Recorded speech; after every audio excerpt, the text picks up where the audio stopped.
This is, for those who are not here, this is the second day of the 3 series of talks, dialogues that we're doing in the context of the fair.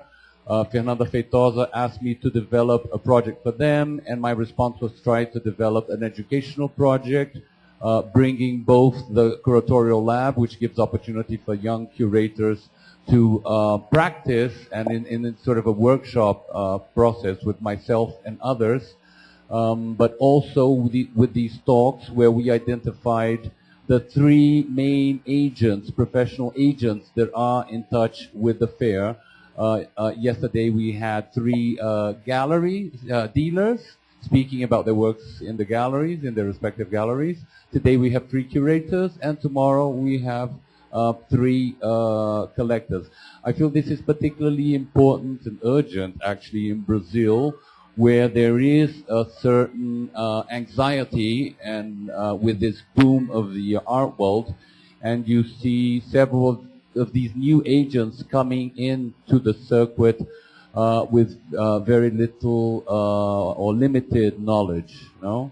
So the idea here is to bring senior figures such as yourself with different types of backgrounds and experience to share their knowledge with us. So,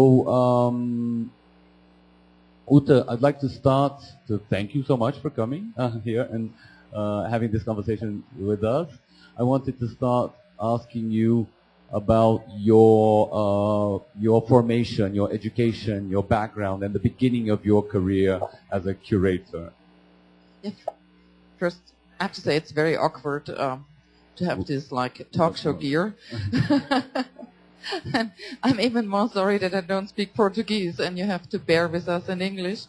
But to come back, first of all, I also think it's wonderful to have this 4 curated shows here, and I think it gives another perspective also to what we see, which is sometimes very hard to imagine if we see gallery booths and we see so much work on such small space. And I think to unfold it in this 4 curated section, it was really wonderful for me to see it's similar artists, it's artists out of the galleries, and you see immediately how different it could unfold also as a curatorial narrative.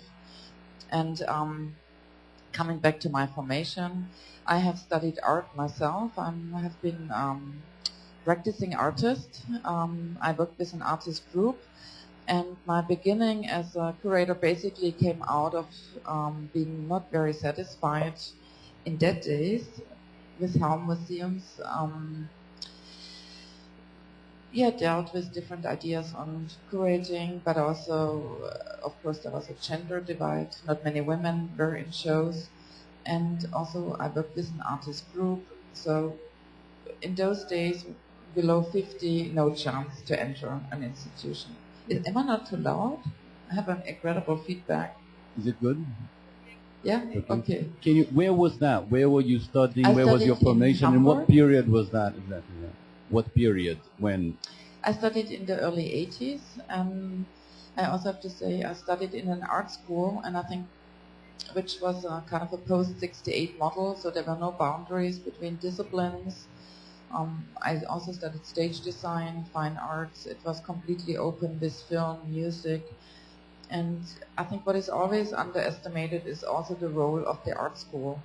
Was that in Germany? That was in Germany, in Hamburg. And yeah, to me it's still critical because now we have so much more curatorial schools. But what is a little bit forgotten is the role of the art school. And how does an art school basically also engage in artistic practices of today? And I just can speak for my own country, I can speak for the United States, and I can speak a little bit for Spain. And I don't know how it is here, but in Spain, for example, the art schools are not connected to what's going on in the art world. There is really no connection. And so to me, as somebody who studied art, and to see artistic practices and curatorial practices, it really shows me how much that should go together rather than being completely divided. Yeah, I myself actually come also from artist background. I went to Cal Arts. Yeah. So neither of us had this curatorial training, And in fact, here in Brazil, we don't have proper curatorial training program. What is your background? I studied journalism actually. Yeah, Mhm. yeah. I started making my own career shifts without no backgrounds on curatorial studies actually. I mean, I shouldn't take his role, but what made you interested in curating? I was actually working in the MAM Modern Art Museum in Rio, and then we had a problem with our curator by that time, a health problem, and I started working with him, for him, and then I left the museum and I made my first creation in my house with artists. So And how did you get into curating then? What were your first projects? When was that, and where? The first project we curated basically was in a factory, in a kind of empty factory. There also was some alternative theaters, and it was in parallel when the Kunstverein in Hamburg, which is similar like a Kunsthalle, made for the first time a show outside on its walls. Like that was completely new then, to go with art into a factory, and then we said, okay, if they can do that, we can do that too.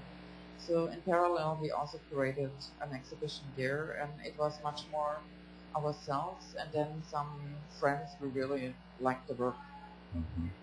And then I think two quite important curatorial projects that you have been involved were by the Berlin Biennial and Documenta, no, where you worked with Ocwi in 2002. Could you speak a little bit about Berlin, for example? How was that project for you? I mean, that's the two blockbusters that you now mentioned. Yeah. But I want to mention, I worked first in an institution which was an artist-run space, Künstlerhaus Stuttgart, and where I actually met Lucia Simmons, who's here.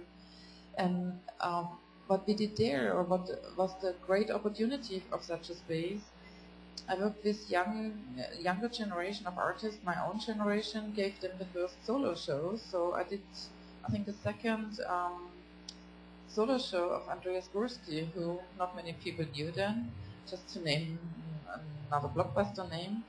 But I also was very interested to connect to older generation. For example, like my first year in 1990, I invited Gilbert and George to do a performance, and they hadn't been asked to do a performance in almost 20 years. So for me, the opportunity to connect through such small institution also to an older generation of artists that have been of strong impact to me was very influential in my formation. And I think that was the reason at one point also when Ocwi approached me, because this kind of transgenerational dialogue and understanding how much a previous generation has an impact on our formation and how we work. Yeah, like I think he was quite interested in that. And coming to Berlin Biennial, as a German, to do the Berlin Biennial 15 years after the wall came down was a very special challenge to me. And of course to discuss that and to question if Berlin has been growing together after 15 years. That's 2003, was it? 2004. 2004. And then to criticize and say, no, it didn't really grow together, and there is still the scenes of the art scenes in the East, the cultural scenes in the East are still not connected also to the cultural scene in the West. I think that didn't fly very well. Mm-hmm. Not amongst the critics. Mm-hmm.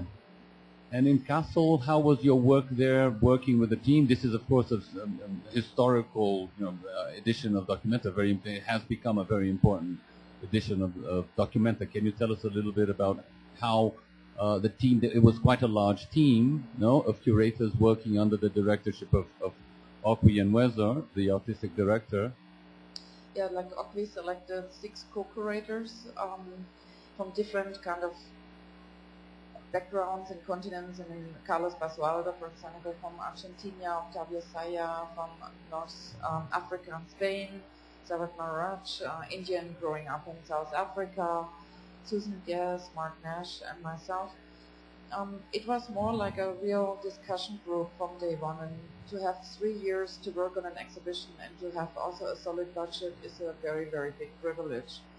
And so we really wanted to make use of this very privileged condition, having time and having a budget. And So to really engage in a global discourse was very important to us. And the question is always, when you transfer work from another cultural context, from other modes of production, to an audience like Kassel, Germany. Kassel is a city of 200,000 citizens. I mean, that's not even a suburb here. And to bring works from Africa, India, like Latin America, Europe, Eastern Europe, to bring that together could create much more misunderstandings than communication. So to us, this kind of also the notion of productive misunderstandings of bringing such works together was very interesting, but we said we have to reflect that in the exhibition. And also, of course, all of these works come of very specific debates. I mean, the notion of creolity, Creole practices in countries who, colonial countries, post-colonial constellations. We found it's very important also to work on a book, to have a seminar, to really engage in the questions and to give something more to the visual representation for those people who are really interested. You know, the books were not a must, but for those who try to engage deeper, they could access all of that material. How was the work process? Were you somehow divided into different fields or different platforms, for example? Were you engaged in everything? In terms, for example, of the discursive platforms, Mark Nash, Sarat Maharaj, and I were basically at every platform, and we were involved in any of these platforms. In terms of research strips. Can you just give us a brief description of what the platform was for those who are not familiar with the project? I mean, yeah, we started Documenta 1.5 years earlier than the exhibition in Kassel began, and then we would gather in different places. For example, in March 2001, and Documenta inaugurated June 2002, we met at my art school. Okwi wanted specifically to start in an art school because he said this is where the art starts usually. It's kind of in an educational context in an art school where different generations meet. Let's start there, but let's discuss democracy unrealized in the art school. Because like the notion of democracy and freedom of speech is so essential for artistic practice, but also artistic practices very often negotiate the freedom of speech. And of course in Vienna they said like, why do we have to do with politics suddenly, that there is no connection? So it was really critical to have these debates, not only with the speakers and the audience, but also with our students. So this kind of seminar character started very early. All of the lectures went online, so people around the world could access them when they had internet access. Because also we understood that it will be a small group who can actually come to Kassel because of visa issues. I mean, Maria Inés Rodriguez cannot be here because of visa issues. So artworks can travel, but not the people. So we wanted to include that in the discussion. Another platform was a closed workshop in St. Lucia about creolity. Again, these were not just artificial ideas we had. Very often they came out of artistic practice. In St. Lucia, for example, out of the work of Isaac Julian, who has been born in St. Lucia, and the notion of post-colonialism and creolity is always very crucial to his work. So we thought, I had such an amazing feedback that it's really good. Now, so to go to St. Lucia and to discuss it there on the site in a closed workshop and then produce a book was very important. And of course there was some criticism because people said like, who can go to St. Lucia? But we said everything will be online available, but what is much more important is to have this debate before we go and show the work so that we as curators are also prepared. You know, it's not just curators know it all. I think there's a lot to learn for ourselves. So it was also a preparation for you, for all of you. But were all of you going? No, just the... Yeah. I mean, to St. Lucia, not everybody went, but yeah, like the majority of us. But then the discussions of the show, I mean, some criticism in the press, for example, was that Documenta is a huge seminar for postgraduate students. And he said, to a certain extent, that's correct. We feel like postgraduate students. We try to engage in the topics, and we try to engage in what artists have to say in different parts of the world. And I think no curator can claim that they know it all. I mean, that's just not No. possible. And in the actual process of putting together the exhibition and working with the artists, how did you work with the team, or how was the workload divided amongst all the curators? In the beginning, we tried to Mark Nash for film, Susan Guest for production, Carlos Basualto for Latin America, like I'm more for feminism, gender issues. And at the very first meeting, we realized that will just not work. So we skipped it in the first 5 minutes, and we worked equally together as a team. And what we would do, we would meet every 2 months in the beginning and bring material, and then we would show to each other all the material and go through like introducing the work of the artist and trying to make a decision, do we want to keep them? So we made first rounds, second rounds, and then for the smaller group of artists like that, we all kind of agreed, and not always, I mean, we didn't need to agree in every position, but we had the feeling this is a crucial position in relation to another work. Then we start to invite the artists, or we visited them in the studios. So we met with each participating artist at least 3-4 times as a group, really to discuss the work, to develop the work. And this is what I said, is the privilege of Documenta, to have this time and to have this dialogue for every single work that we show, and discussing with the artists how they see their work best presented, explaining them what is our idea, working hand in hand with the architects of the exhibition, how could that function, has been very critical to kind of create a fabric. And I mean, again, like if you go here and see even the 4 presentations, you see how differently they work, how differently they deal with the artistic work and how they put it together. So to us that was very essential, but it was also important because Documenta is so crucial in the life of an artist, to really give them space to that they feel well presented, not represented. In the last few years now at MIT, you seem to have distanced yourself from actual curatorial practice and exhibition making and more involved with education. Can you tell me a little bit about your work there, about your project there? I believe you have something to present, but also about the relationship between curatorial practice and education. Yeah, like I still would say I curate at MIT, but it's not necessarily exhibitions, although we also do exhibitions. It was much more like kind to curate, like here, like a public program. The majority of our students are scientists, engineers, but people who really have a role in the world, new business leaders, people who invent new technology, and they come and also have arts classes with us and meet with a very small group of students who do their master with us. So we run programs, for example, lecture series. They are engaging in what role does technology play and how does this link to debates in the cultural sector, and how does the cultural sector link to the political sector. So to really bring the different kind of stakeholders who make decisions in the world also together. And I mean, the luxury at MIT and Harvard is you have world-leading people, but they very often don't speak at their schools. They speak all over the world, but they don't speak with the students, and they don't speak with each other. So that was one of my roles, to bring this kind of groups together. And then on the other side, I was very much involved like in what is artistic practice today, and also like how can we engage also the students in kind of like a very changed notion of like production. Mm-hmm. And now, with a new project now in Europe, moving to a different course, different school.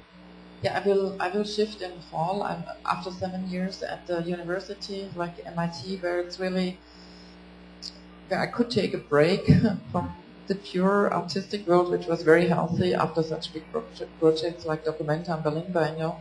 I really needed to get something else in my mind. I go back to an art school. I go to the Royal College in London, mm-hmm. and will engage in very classical way again with artistic education. And I think it's good to shoot yourself sometimes out of the comfort zone of like after several years you feel comfortable, you know everybody, things work well. And I think this is a very important moment to kick yourself out and go in an environment you might not necessarily find attractive at the first place. You would like to show us a bit of the project? Yeah, it's interesting because in all of the years we have this wonderful archive at MIT. And the Center for Advanced Visual Studies came out of the Bauhaus. Jiří Kepiš was a compatriot of Laszlo Moholy-Nagy, and they started the Center for Advanced Visual Studies to bring artists, scientists, and so together, and to already very early deal with artistic collaboration. And I think specifically here, like when you have artists like Helio Oiticica, you have a wonderful Liga Pape show at the moment, Lydia Clark, and so you understand that art scenes are groups. It's people who are in exchange. It's not an isolated figure who has then the gallery and then they enter a museum. That would be a very boring kind of artistic life. But so this notion of like collaboration was very critical there, and I was stunned. And just after all of these years, I had the chance to look in also into our archive, and people like Takis, Otero, Caroline Schneemann, Namjoon Paik, Yvonne Rainer. I mean, 150 fellows have been there over the last 40 years, and they spend usually 1 year up to several years at the institute also to work, to develop new work, video works, films, performances, and so. But this archive is kind of forgotten. Universities, specifically MIT, which is about the future, there is not so much acknowledgement. I mean, we have alone 380 videotapes of very significant work that is kind of like decaying in a cabinet. So we thought the only way to kind of get the attention of MIT is to involve the future. So the future archive is kind of a contradiction almost, because the archive is usually looking back. But I was wondering, what could that be, the future archive? And that is actually when artists or historians, whoever engages in material they find and get very excited and start to reworking it. And so for me, I got invited by, and apologies with, oh. It's not, maybe you have to click. Yeah, sorry with the label. So I got invited from the Kunstverein in Berlin, which is, as I said, like a Kunsthalle. And they wanted to give me carte blanche 10 years after Documenta, and I said the only way what I could show now is to refer a little bit to our archive and what I have done at this moment. So I show historical, kind of like documentation of historical projects from Otto Pine, who is member of the Zero Group, but also from Kepiš, but also avant-garde sound composers like Marianne Amaché. And how does a younger generation basically relate to that? What do they basically develop out of this? Pine is very interesting also in relation to modernity in Latin America, because like the notion of kinetic art, I mean, Guy Pratt made this wonderful show of the force field spaces of the kinetic. Pine, Mark, like you had, as I said, like Takis, and so they started a lot of those projects before they came to MIT, but then they could work with technologists, with engineers, and continue to work. And Kepiš started at this moment to demand like art in a civic scale, that art goes out in the streets, engages in the world, and is not just decorating the outside. So to find this kind of materials, like from 40, 50 years ago, to me was very exciting. And then to show this to a current group of practitioners, again, I found very exciting. And if you take, for example, Olafur Eliasson, who also will be in the exhibition, he very clearly says how much Jiří Kepiš and Otto Pine have influenced his practice. So to have them kind of together and to show what is their point of departure, to me has been very crucial. Then, of course, we have faculty who also have been fellows, such as Muntadas. And to me, it was very interesting to learn that Muntadas knew actually Kepiš and was a fellow in the 80s, and Otto Pine was his teacher. I worked with Muntadas since 20 years, but I had no idea that they have this tight link. So to also understand a little bit more like our contemporary, kind of like my faculty there and where they come from has been very essential. Also somebody like Krzysztof Wodiczko, to me is very interesting because Wodiczko himself has studied product design. He didn't study art, but then he applies his kind of what he learned as a product designer to kind of like different technology that he calls interrogative design.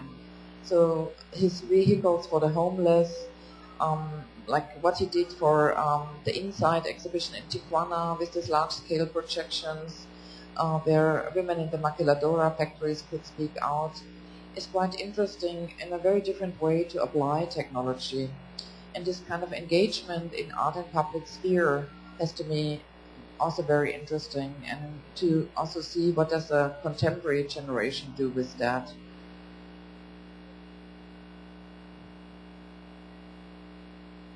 Yes, it's also like looking up, like Pine, they worked a lot like with experiments with light, and I think it's very crucial to see after Second World War that the meaning of light had such a different role, because basically the darkness of the war, etc., to have light again, to have movement was something very, very exciting to them. And to also, Pine did these wonderful light ballets. And to me, it's really amazing to re-engage with a period for me that was just like a little bit of boring art history. The Zero Group is so known in Germany. But to suddenly see what they really did, and they had these one-night exhibitions, for example, in their studios. Hans Hake was a projectionist when they had their light shows, and all of that made kind of the archive into a living archive. And I think this is another role that we have as curators, to make art history much more alive and to give it a significance beyond chronologies or like categories. I mean, to basically say this is something very exciting, this is something very active to stimulate our thinking and our action is very critical to me. So this notion of the light ballets, but also when in this period, of course, there were sculptors, painters, etc. But then discovering these new technologies really gave them a very different twist in doing their practice. And I think it's very different if you start as a video artist or if you start as a sculptor and suddenly do video. So also to understand the use, I mean, if you take Bruce Nauman or so, he also comes from sculpture. So I think the approach of media coming from a different medium is to me also very interesting. Yeah, and then of course there was also sound composers like such as Marianne Amache, who was a student of Karl-Heinz Stockhausen, and she did really research in sounds, and she has been investigating psychoacoustics and the role of interrogation through sound. And she works with this kind of ear tones, like that you don't hear in a space, you hear basically in your skull when you hear it. So Marianne passed away 2 years ago, but I discovered from my students, like former students in Vienna, how influential she has been for the electroacoustic music scene and for avant-garde music labels. So like Florian Hecker, for example, he is now working with a similar computer that Marianne used. And he also recorded in, I'm sorry to so light here, like this is an anechoic chamber. It's a completely sound-absorbed space like which we had at MIT in the past. So she recorded sound in this complete sound-absorbed spaces. She worked with this like experiments. So what Florian Hecker did, like when he was a recent resident in our place, he would use the same instruments but interpret the music anew. So, and this all we will show basically in the future archive. Like we bring back these very early computers that have been, this is a synthesizer, actually one of the first digital synthesizers developed by Marvin Minsky, one of the inventors of artificial intelligence. So to bring this all kind of to Berlin together in a space and say, this is actually still very exciting, this is not just an antique, is to me a way also to say like, working in educational institutions, we have to engage in the past, but we have to bring what we see into the future. So I would say like this is Like if you're in Berlin, just stop by, but I think this is kind of it.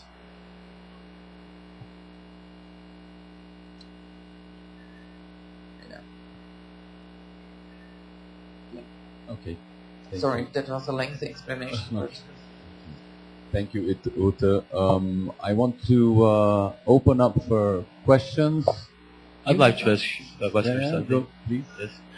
In 92, I guess, you made a kind of a symposium or a seminar called a new spirit, a new curatorial spirit. Was it?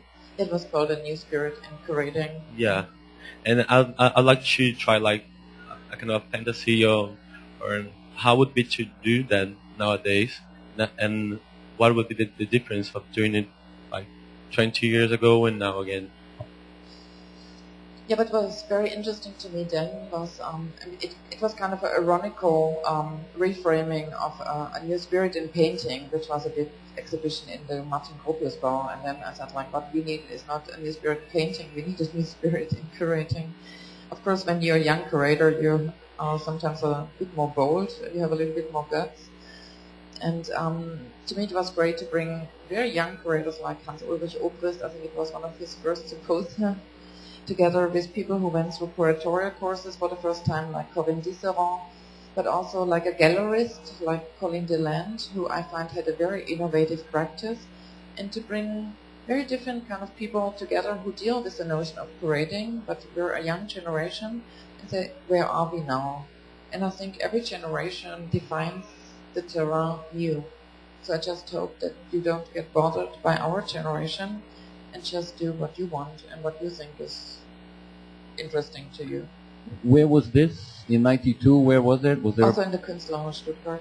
was there a publication coming out of it as well? Yeah, I usually didn't do catalogs, I did a magazine, because I thought that's more, it's less brevity. Magazines you can flip through and throw away, and I think sometimes the burden of a book can also be very heavy, so, but there's a magazine. There's a magazine with the text that came out of Yeah, the there's seminar. many texts from the participating people. Speaking of curatorial practice and of course education, we of course led to curatorial training programs. No, you have a artist background like myself. How do you see these curatorial programs? I'm sure you've been visiting faculty or lecturer in some of them. I mean, I think they're good in the sense of really having a more professional debate around curatorial practice and what it means, and also to demand certain conditions for curators. On the other side, I was always teaching curating in the art school to non-curators, and I still teach curating also at MIT to people who have nothing to do with the arts. So I think to understand it as a practice and not necessarily as a professional training, to me, is very important. I mean, it's like philosophy should also be very open to different people to really discuss what could that be, this practice of philosophy. And I think it's very interesting to try to understand what could it be, this practice of curating. And this is why I usually like to teach it to non-curators. So to me, it's much more interesting if curatorial courses are embedded also in art schools. And to me, it's sometimes shocking. I mean, at the Royal College, for example, the curatorial course, which is a wonderful course, it's one of the first one that got invented and started, they hardly have contact with the School of Fine Arts. This, to me, not understandable. I mean, how can the students who are in a curatorial course not meet the students who are producing art? I myself tend to think that I'm rather skeptical about them, and it seems to me that there is a tendency to produce curators almost in a cookie cutter type of process. And I mean, Ana Paula is also here, who will be our next guest here in the dialogues, and she's of course teaching in a curatorial program there in San Francisco, and could maybe talk to us a bit about this issue as well. But it seems to me that it's more healthy when curators have very different trainings and educations and backgrounds, as opposed to have certain programs in the US or in Europe, maybe 2 or 3 or 4 programs, producing most of the curators that are coming up, you know, emerging as the young curators in institutions or independent projects? I think it depends to curatorial courses, and we have Tobias is here, who I met a long time ago when he was a student at Bard College, 1997 or so. I think they also have the potential that to discuss curating as such, and to have, usually I find it interesting when you have curatorial courses when people have already experience, when they work already as curators, and then they want to go back and really reflect and have the time out of the sheer pragmatics of curating. Our job is also very pragmatic on the other side, and we sometimes forget how interesting and exciting it can be, because we just deal with fundraising, loan sheets, and what I think what really should be avoided. I mean, I always get very nervous when curators come and say, like, this is my project outline, do you want to have a look, and this is my checklist. And then I usually say, like, you know what, I'm the wrong person to talk to. Because this over-professionalization, I think, can also be a problem. I think it's really good if people do it their way, and it might not be the way people expect it, but very often very exciting shows come out of that. But I would not necessarily say there are not good places, because I saw a lot of really great curators also coming out of those courses.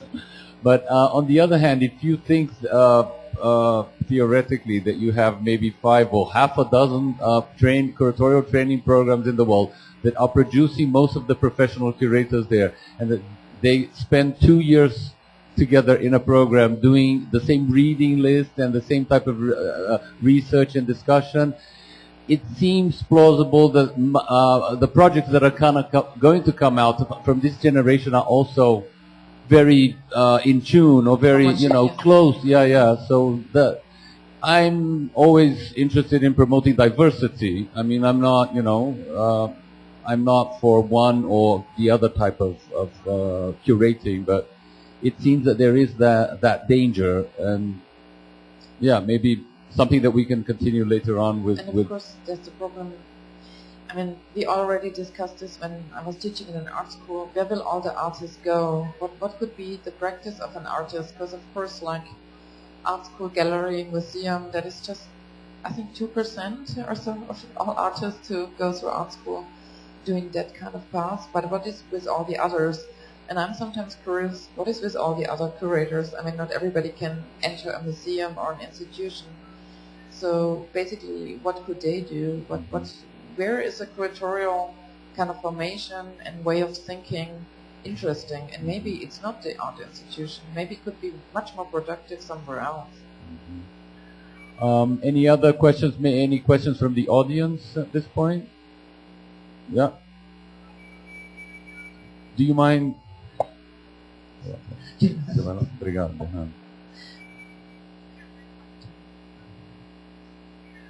I think from your presentation on the future archive, since we're dealing with notions of future and past, and also the idea of being taught how to curate, and not forgetting that perhaps the first thing that you do is to activate your intuition, just to let yourself open to feel things, and then afterwards you put it together into text or the exhibition architecture and so forth.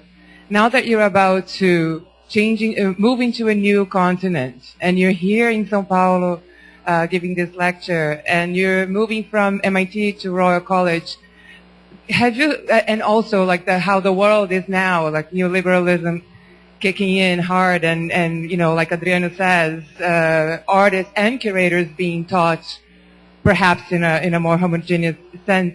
Do you sense something like some narratives or some rhythms that are new to you, either in Europe or here?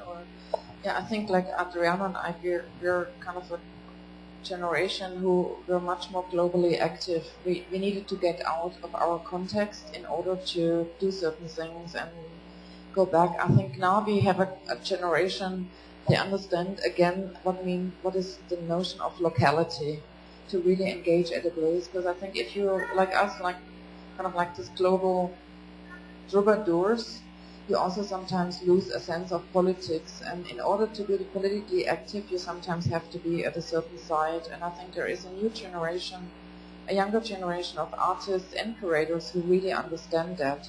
And I think that's, again, to me, a very exciting shift.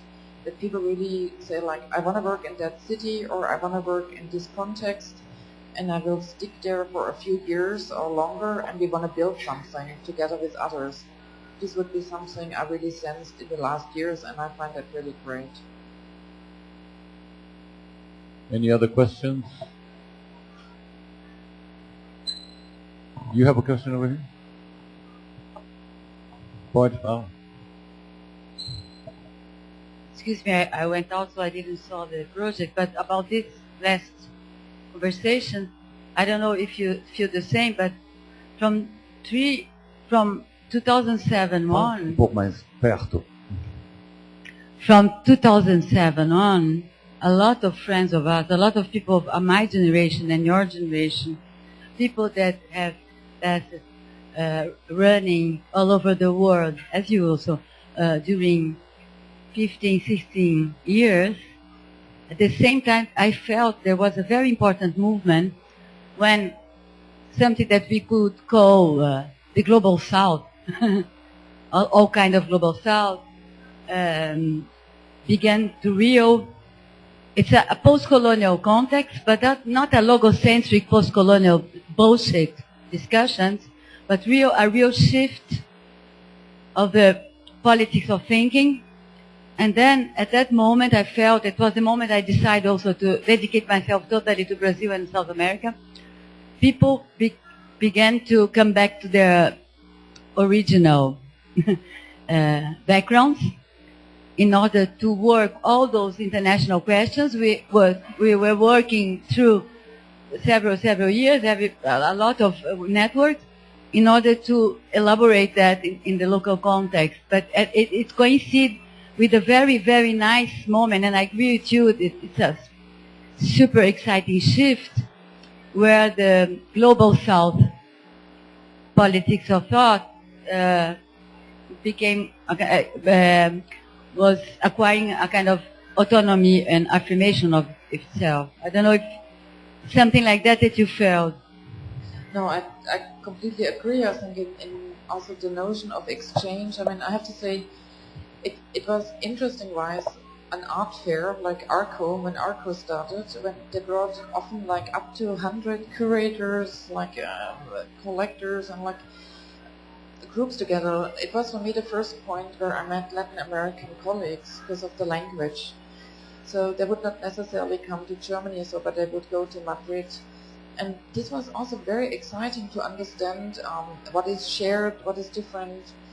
I mean, the kind of post-World War II situation, I mean, not even going back to early colonial, but like the Second World War displaced so many people around the globe, but it also, on the other side, on a more productive. And it's interesting how modernity and how these art forms got developed because of that. And I think, so our generation was kind of discovering that and saw the systemic global movement and displacement. And I think then to return also to a locality and to say, I understood that, but now I want to reflect it on site is very critical. But for example, I myself, I moved so much, I think I cannot become a local anymore. It's just very difficult if you have been this local all the time. But a younger generation, I mean, you decided to commit to that. I just can't do that. It is a difficult decision, but I also see, for me, it's not possible, even if I try. But I see a younger generation who really is committed. And I mean, last year I was running a curatorial course in Guangzhou for young curators, and it's stunning. Like, suddenly you have curators from Pakistan, from Bangladesh, and they want to go back to their place. London, Paris, New York. It's no more exciting for them. They want to do something in their context and really build something up. And this I find very exciting, and I'm sure we agree on that. I would just like to, can I just respond to something? Yeah. I see, I mean, at least myself, in response to what you said.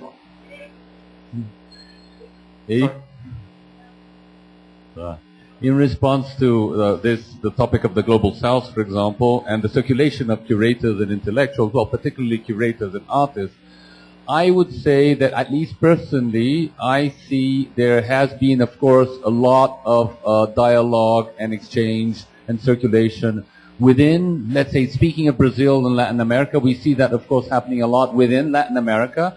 We see that happening a lot in the last 10, 15 years, a lot of interest from North America and Europe to Latin America, but we still lack exchange and dialogues with the rest of the Global South. I mean, who is doing research in Southeast Asia, in the Middle East, in Africa?